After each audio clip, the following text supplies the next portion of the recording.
नमस्कार, आप देख रहे हैं बिग फाइट लाइव। आपके साथ मैं श्वेता मिश्रा अवस्थी। व्यापार के इरादे से भारत में घुसे अंग्रेजों ने राज करने के लिए एक ही फंडा अपनाया था और वो था फूट डालो राज करो।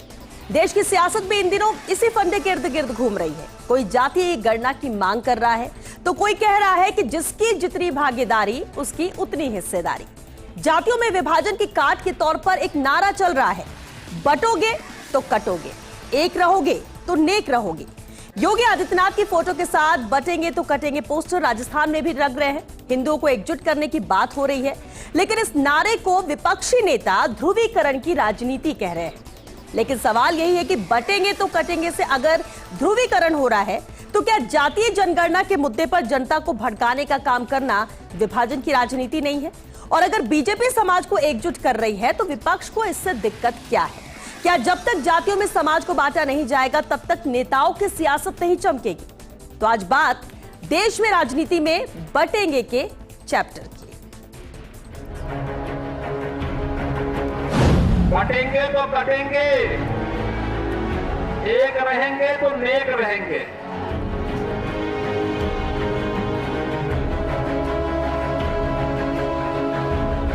इसलिए कांग्रेस और उसके साथियों का एक ही मिशन है, समाज को बांटो, लोगों को बांटो और सत्ता पर कब्जा करो। न तो बचेगा न कटेगा और जो ऐसी बातें करेगा बाद में पिटेगी।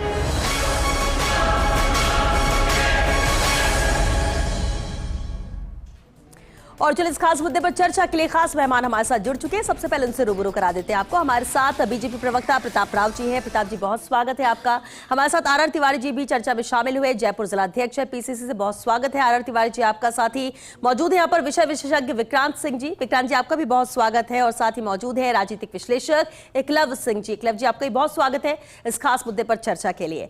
चलिए शुरुआत करते हैं। प्रताप राव जी, आपसे ही शुरुआत करेंगे, क्योंकि जैसा कि हमारा टाइटल भी है, राजनीति में ये जो बटेंगे का नया चैप्टर आ गया है, नया मुद्दा बन गया है। योगी आदित्यनाथ ये बात कहते हैं और एक संदेश दिया जा रहा है और देने की कोशिश भी है कि बंटने से कभी फायदा हुआ नहीं है। और इस तरह के होर्डिंग्स अब राजस्थान में भी नजर आ रहे हैं। सीधा क्या मैसेज देने की कोशिश है, क्योंकि इसे ध्रुवीकरण की राजनीति के तौर पर विपक्ष देख रहा है? श्वेता, ये हमारा इतिहास, भारत का इतिहास बताता है कि जब जब हम बटे हैं, जहाँ जहाँ हम बटे हैं, वहाँ निश्चित तौर पे खत्म होते गए हैं, हम सिमटते गए हैं, हम कमज़ोर होते गए हैं। और सब जानते ही हैं कि अंग्रेज़ों ने, मुट्ठी भर अंग्रेज़ों ने कैसे इतने बड़े भारत पर शासन कर लिया। तो हम जानते हैं कि किस तरह से हमें बांटकर उन्होंने लगातार 200 वर्षों तक अपना राज चलाया।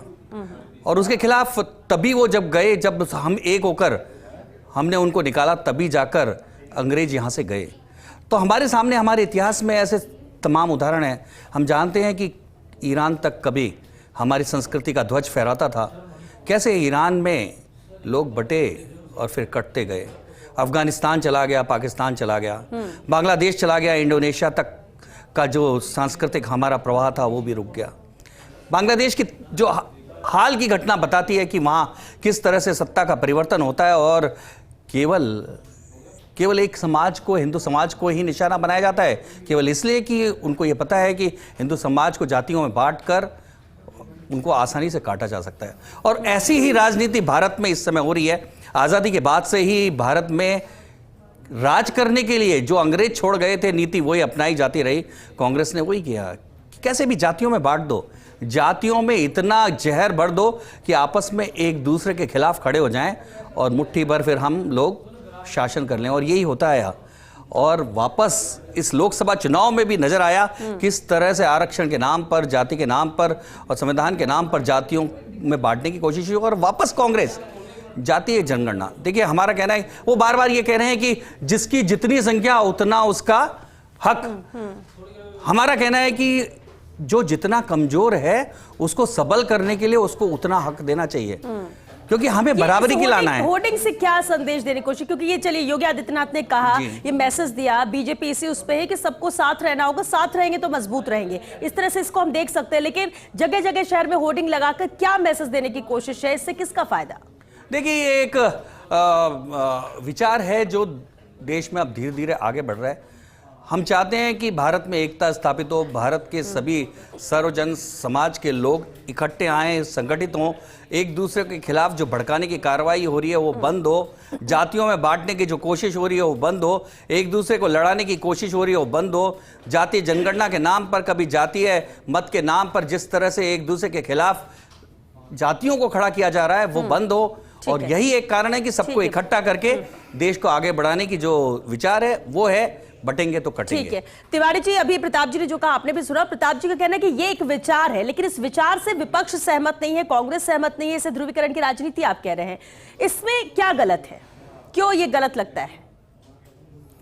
श्वेता, ये संदेश गलत है, इस तरह के होर्डिंग लगाना? अरे मेरी बात तो सुनो जी जी, बस आप ही से सवाल है सर। भारतीय जनता पार्टी की सत्ता जब जब खतरे में आती है, ये नए नारा गढ़ती है, नए नारे के साथ में सत्ता पे आने की कोशिश करती है।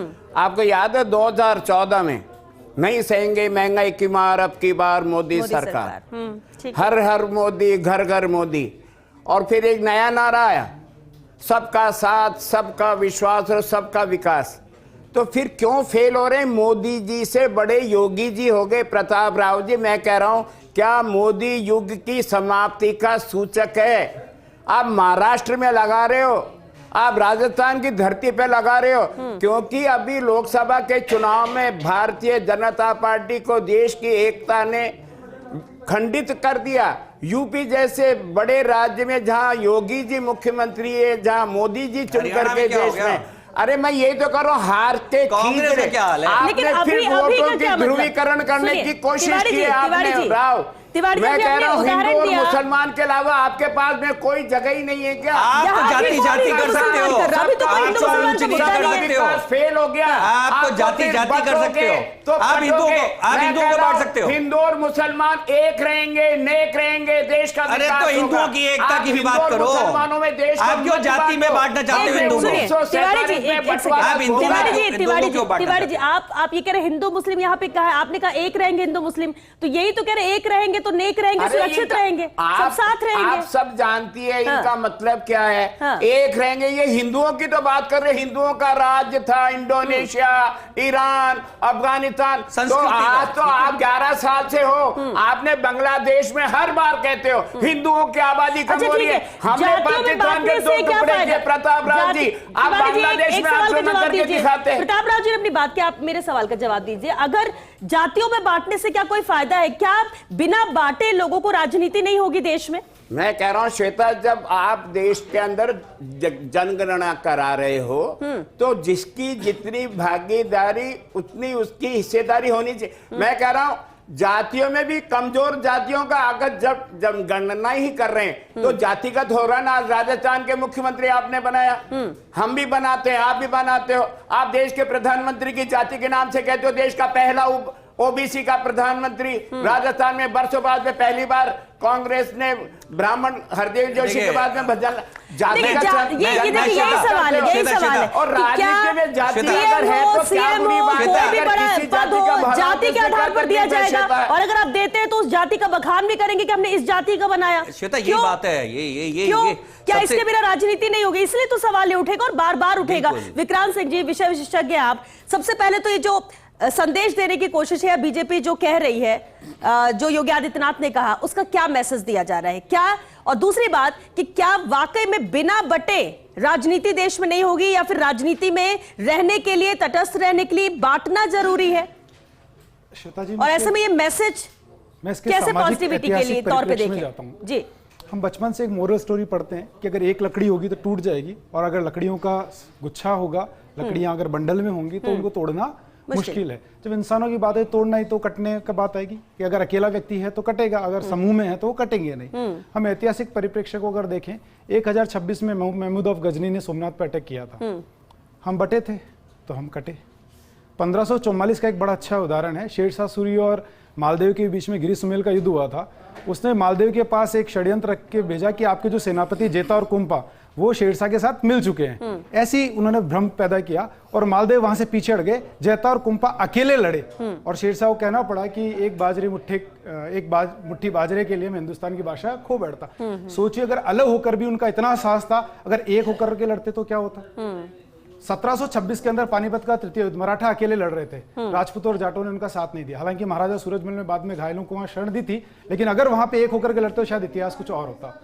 ब्रिटिश यहाँ आए, ब्रिटिशर्स ने फिर बांटने का काम 1857 सिख रेजिमेंट के सहायता से और जो राजपूत राजा नरेश थे उनकी सहायता से उन्होंने 1857 के स्वतंत्रता संग्राम को कुचलने का काम किया। हम बटे तो फिर कटे, गुलाम बने। बहुत उदाहरण है, यानी आप ये कह रहे हैं कि इतिहास में बहुत उदाहरण है इस तरह के। विक्रांत, आज 2024 की बात कर रहे हो, आज वर्तमान परिप्रेक्ष्य की बात कर रहे हो। सिद्धांत थोड़ी ना बदलता है, क्या सिद्धांत नहीं बदलता। आप जिस देश की हालात वही है, हालात वही है। आज हमारा देश कौन सा राष्ट्र है? इस बात हालात वही है तिवारी जी, हालात वही है। तिवारी जी, एक सेकंड। हाँ विक्रांत, मैं वहीं आ रहा हूं। मुझे पता है आजकल आप सुप्रिया श्रीनेत से बड़े इंस्पायर रहते हैं, कांग्रेस के सारे प्रवक्ता, लेकिन फिर भी मैं उसके बाद हमने पूरे ब्रिटिश इतिहास को देखा। ब्रिटिशों ने फूट डालो राज करो डिवाइड एंड रूल पॉलिसी को अपनाया और उसके परिणाम था कि 200 साल तक हमें वो सहन करना पड़ा। जाते जाते भी हमें फिर वो डिवाइड करके गए। मैं यहां मुस्लिमों को दोष नहीं दूंगा, लेकिन ब्रिटिश पॉलिसी थी, हिंदू और मुस्लिम में डिविजन क्रिएट हुआ, भारत के 2 टुकड़े हुए। उसके हम सब साक्षी हैं, लाखों लोग मरे। और उसके बाद भी आज तक जातियों के नाम पर हिंदू समाज को और भारतीय समाज को बराबर तोड़ने का, बांटने का काम किया जा रहा है। जो डिवाइड एंड रूल पॉलिसी को ब्रिटिशर्स फॉलो करते थे, उसी लिगेसी को ये काले अंग्रेज 70 साल से फॉलो करते हुए भारत में आ रहे हैं। हमें इस पर सोचना पड़ेगा कि समाज को एक करने का अगर कोई संदेश दे रहा है तो उसके अंदर हम इफ एंड बट क्यों ढूंढने लग जाते हैं। और एक और बात, जब किसी एक समुदाय को एक करने की बात आती है तो उस पर आपत्ति होती है, लेकिन जब दूसरे समुदाय की बात आती है तो वहां हम एकता की दुहाई देते रहते हैं। मैं तिवारी जी से पूछना चाहता हूं, अगर ये सपोज हिंदू समाज के अंदर स्वर्ण और अगड़ा पिछड़ा और इस राजनीति में बड़ा इनको दिलचस्पी रहती है, मुस्लिम समाज के अंदर भी पसमानदा समाज है, क्या उनमें जातीय जनगणना होनी चाहिए? क्या उसमें जो पीड़ित हैं उनको उनके हिसाब से हिस्सेदारी मिलनी चाहिए? इनका बड़ा डुअल स्टैंडर्ड रहते हैं। अभी ये कह रहे थे जिनकी जितनी हिस्सेदारी है भाई विक्रांत, जितनी जो करना चाहो, आपकी है, डिमांड आप बोलिए ना, आप बोलिए ना, जुलाओं की भी हो, तिवारी जी आपका समर्थन कर रहा हूं की हो, कब्जा करना चाहते हो, केंद्र सभी की हो, ये बोलिए ना। जब जब खतरे में मानते ही है तो आप ये बटों के लिए करना चाहते हैं। कैसे ठीक है, वो आपका समर्थन कर रहा हूं। चलिए ठीक है, आपने कहा जिसकी जितनी हिस्सेदारी उतनी भागीदारी, पक्का ना? तो क्या मेजोरिटी के हिसाब से ये कर दिया जाए कि जो मेजोरिटी हिंदू है उनकी भागीदारी ज्यादा और जो माइनॉरिटीज है उनकी भागीदारी कम हो? आपके प्रधानमंत्री मनमोहन सिंह ने कहा था कि रिसोर्स पहला हक माइनॉरिटीज का, उसमें भी माइनॉरिटी नहीं मुस्लिमों का है। माइनॉरिटी भी सिख भी आते हैं, जैन भी आते हैं। ये बात मनमोहन सिंह जी को नहीं पता थी?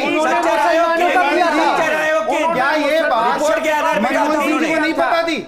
प्रताप राव केवल उन्होंने सच्चर आयोग की रिपोर्ट पे किया था उन्होंने। चलिए ठीक, तिवारी जी एक सेकंड। ठीक है तिवारी जी, विक्रांत जी आपने बात रखी। एकलव्य जी, मीडिया में ये बयान है, करना चाहूंगे एक सेकंड। पहली बात तो श्वेता जी ये है कि ये जो बात कही गई यहाँ पे तिवारी जी का मैं बहुत सम्मान करता हूं, लेकिन उन्होंने कहा था कि माइनॉरिटी पर्टिकुलरली मुस्लिम्स, ये उनके शब्द थे। तो इस तरह के झूठ 10 साल के बाद बोलने का कोई सेंस ही नहीं है इतने बड़े मंच पे। अब देखिए श्वेता जी, इंपॉर्टेंट बात क्या है कि कुछ नारे होते हैं जिनकी अभी हमने बात करी, जो एडवर्टाइजिंग एजेंसीज अपने एसी कॉर्पोरेट ऑफिसेज में बनाती हैं, जैसे कि अब की बार 400 पार, उसका इंपैक्ट क्या हुआ हमने देख लिया। कुछ ऐसे भी नारे होते हैं जैसे कि अब होगा न्याय, 2019 में उसका क्या इंपैक्ट हुआ, कांग्रेस 85 सीट पे रह गई, वो भी हमने देखा। लेकिन कुछ नारे ऐसे होते हैं जो कन्विक्शन से कहे जाते हैं, जैसे कि आपने सुना होगा कि गुस्ताखे नबी की एक ही सजा, सर तन से जुदा, सर तन से जुदा। क्या किसी कांग्रेस के प्रवक्ता ने इस नारे का खंडन करते हुए आपने सुना है आपके इस मंच पे ये नारा कितना ऑफेंड दिया जाता है? हाँ। उसी तरह से आज देखिए, अभी योगी आदित्यनाथ जी की बात हो रही है ना, योगी आदित्यनाथ जी की बात क्यों हो रही है ये मैं आपको पहले तो समझाऊं। योगी आदित्यनाथ जी की बात इसलिए हो रही है कि 2014 में आपने देखा होगा कि जिस तरह सारे इस देश के हिंदू जो जातियों में बट जाते हैं ना, वो एक तरह से एक फोल्ड में आ गए थे और उन्होंने तय किया था कि भाई एक बार इस व्यक्ति को हमें प्रधानमंत्री बनाना है। ठीक उसी तरह आज की डेट में अगर बीजेपी में कोई लीडर है जो एक तरह से हिंदुत्व का सिंबल है और उसकी बातों से जो जातियों में बंटने वाले हिंदू एक फोल्ड में आ जाते हैं, वो कोई और नहीं बल्कि योगी आदित्यनाथ ही हैं। और इसलिए उनका कन्विक्शन है और उनकी बातों पे लोग भरोसा करते हैं। दूसरी बात ये कि अभी इन्होंने विक्रांत जी ने कुछ पुराने मतलब इतिहास के कुछ एग्जाम्पल्स दिए, उसमें छोटे से 2 एग्जाम्पल आपको, एक मोहम्मद गौरी और पृथ्वीराज चौहान वाला युद्ध और दूसरा वाला अकबर और महाराणा प्रताप का। उसमें भी आपने देखा होगा कि जो आसपास के राजा थे उन्होंने इनका साथ नहीं दिया था और उसकी वजह से क्या हश्र हुआ। अब हम कह रहे थे ना तिवारी जी कि वर्तमान की बात कर लेते हैं। वर्तमान की बात में भी अगर आप देखोगे तो बंगाल में जो चुनाव हुए थे उसके बाद वहां पे हिंदुओं के साथ क्या हुआ, क्या हम सबने नहीं देखा? आज बांग्लादेश में क्या हो रहा है, क्या हम सबने नहीं देखा? आज ओवैसी जो भाई हैं दोनों, उनमें से एक भाई ने इन्हीं के शासन में कहा था कि 15 मिनट के लिए पुलिस हटा लो, हम बता देंगे क्या होगा। तब कुछ नहीं कहा। दूसरे भाई ने इसी 2024 के चुनाव में कहा कि मोदी जब पहाड़ों में चले जाएंगे और योगी जब मठ में चले जाएंगे तब तुम हिंदुओं को कौन बचाएगा। ये भी सबने सुना है। 2024 के ही इस चुनाव में क्या वोट जिहाद की बात नहीं करी गई? और उसके बाद एक और भी आपने देखा होगा कि कई बार कई क्रिमिनल्स और टेररिस्ट होते हैं जिनके की जब एक तरह से उनका जब फ्यूनरल और क्रिमेशन होता है तो उसमें लाखों की संख्या में वहां पे लोग जाते हैं, उसका कोई खंडन नहीं किया जाता। आज भी लोग अकबर की ग्रेव और औरंगजेब की ग्रेव पे जाके और वहां पे उनको अपनी रिस्पेक्ट पे करते हैं। तो देखिए मामला बड़ा सिंपल है कि योगी जी वो कह रहे हैं जो हर हिंदू के हृदय में जो भावना है वो उसको एक तरह से जब कन्वे करते हैं। आप कह रहे कि ये मैसेज एकजुट करने के लिए ठीक है। एकलव्य आपने मान लिया, योगी युग की शुरुआत हो रही है तो मोदी फेल हो गए क्या? प्रताप राव जी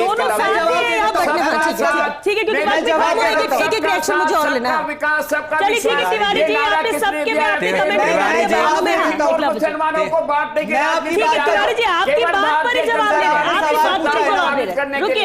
सवाल पूछा है, मैं सीधा जवाब देता हूं 30 सेकंड के अंदर ही। आपने कहा, मैंने वैसे तो बड़ी स्पष्ट तौर पे कहा था कि जिस तरह 2014 में मोदी एक तरह से जो हिंदुत्व का उस समय सिंबल थे, आज की डेट में उसी तरह के उस लेवल के कोई सिंबल है तो वो योगी आदित्यनाथ जी हैं। आपके तर्क से मैं आपसे पूछना चाहता हूं कि आज प्रियंका गांधी चुनावी राजनीति में आ रही हैं तो क्या राहुल गांधी का युग खत्म हो रहा है और प्रियंका युग चालू हो रहा है? नारा नहीं दिया प्रियंका ने, नारा क्या नहीं दिया? उनको अब चुनावी राजनीति में आने की क्या आवश्यकता नहीं होता है। हिंदुत्व का चेहरा योगी हो रहे ना। तिवारी साहब दूसरों को बोलने दीजिए सर। तिवारी साहब, मेरे को तो श्वेता बड़ी तसल्ली हुई कि इन्होंने मान लिया कि मोदी युग के बाद अब योगी युग आएगा। ये मान लिया, इनका तो युग अब आने नहीं वाला है। और जहां तक ये डिवीजन की बात कर रहे हैं तो ये वही डिवीजन मानसिकता, इसी को तो कह रहे हैं योगी।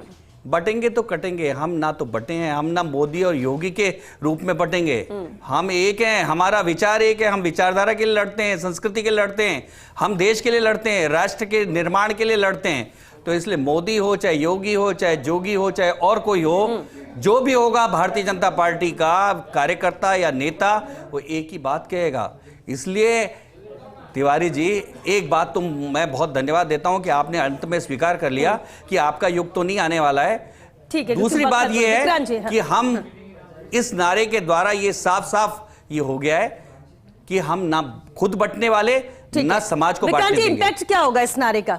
इस नारे का इम्पैक्ट विजिबल है, पॉलिटिकल पोलराइजेशन तो हो ही रहा है और कांग्रेस को वहां सोचना पड़ेगा कि अब वो केवल और केवल मुस्लिम अपीजमेंट की पॉलिसी पे सरवाइव नहीं कर पाएगी।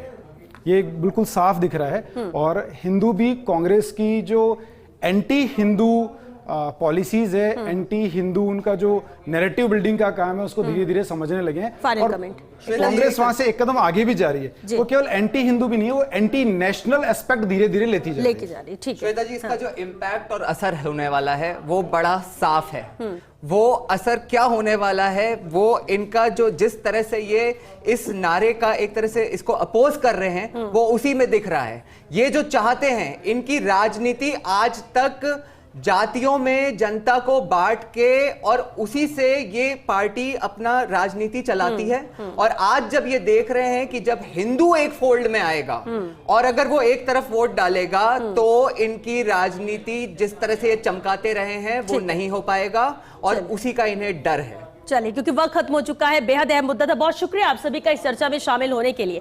देखिए, बटेंगे तो कटेंगे, अब इसके कई अर्थ निकलते हैं, हर कोई अपने हिसाब से मतलब निकाल रहा है। आप इसे राजनीति से लेकर जोड़िए या कैसे भी, लेकिन इतना जरूर है, अगर जातियों में बटेंगे तो भी नुकसान है, अगर आप धर्म में बटेंगे तो भी नुकसान है, और अगर एक रहेंगे, नेक रहेंगे की बात कह रहे हैं, सुरक्षित रहेंगे तो सब एक हो जाए ना। कौन कहता है हिंदू मुस्लिम अलग हो? आप भी एक साथ हो जाइए, सब एक साथ होंगे तो कम से कम जो पॉलिटिशियन है वो आपको बांट नहीं पाएंगे और राजनीति नहीं कर पाएंगे। आप खुद मौका देते हैं और ये हर व्यक्ति को समझने की जरूरत है, जाति धर्म से इतर, कि इस संदेश का मतलब क्या है। ये किसी सिर्फ बीजेपी या कांग्रेस नहीं, इसके कमियां निकालने वाले या इसके अलग अर्थ में ले जाने वाले भी लोग बहुत मिलेंगे, लेकिन ये आपकी समझ है कि आप इसे कैसे लेते हैं। एकजुटता की अगर बात हो रही तो एकजुटता कभी भी किसी के लिए नुकसानदेह नहीं हो सकती, फिर वो चाहे किसी भी जाति का हो, किसी भी धर्म का हो। हालांकि अब ऐसा लगता है कि राजनीति में भी ये चैप्टर शुरू तो हो चुका है, लेकिन राजनीति बिना जातियों में बटे होती नहीं है। तो क्या वाकई में इसमें विराम लगेगा, क्या वाकई में एकता आएगी? इसका भी इंतजार रहेगा कि आखिर क्या राजनीति का रंग बदलेगा, रूप बदलेगा, या फिर ऐसे ही हर कोई अपने मतलब से ही